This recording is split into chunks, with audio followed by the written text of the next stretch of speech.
नाज़रीन, मदीजी मावा के इंतहाई दुख भरी ख़बर ॾींदा हलूं त सोशल मीडिया प्रेस क्लब मदीजी अॻुवान असांजे साथी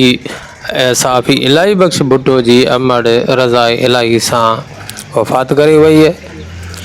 उन सिलसिले में अॼु मरहूमा जी जनाज़े नमाज़ मदीजी वेझो ॻोठ जिंदो देरो में अदा कई वई। मरहूमा के सवें आलिन अखियुनि सां ॻोठ जिंदो देरो जे कब्रिस्तान में दफ़नायो वियो। अवांखे आम ख़बर पिया ॾियूं त मदीजी वेझो ॻोठ जिंदो देरो में सहाफ़ी इलाही बख़्श भुट्टो जी अमड़ जी जनाज़े नमाज़ अदा कई वई। मौलाना हादी बख़्श पंवर मरहूमा जी नमाज़ जनाज़ा अदा कई। मोहतरम उस्ताद बशीर अहमद भुट्टो साहब ऐं उन सां गॾोगॾु बरकत भुट्टो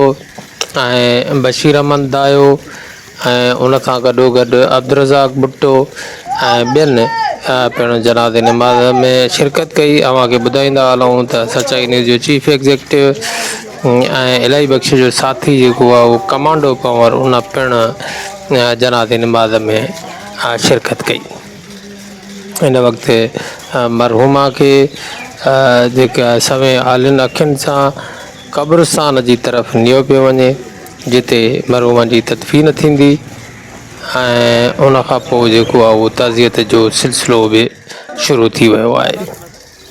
इन वक़्तु मरहूमा खे आख़िरी आरामगाह में दफ़नायो पियो वञे।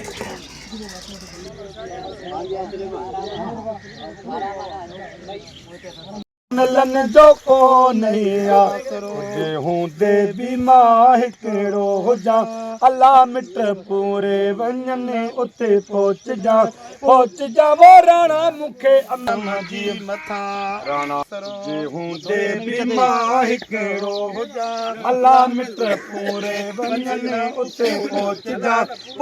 जा वो साईं मूंखे अमलन जो को नहीं आसरो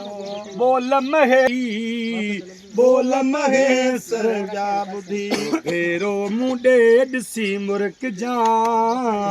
भेरो मुंडे ॾिसी मुर्क जा वो में धनवा तोखे भारता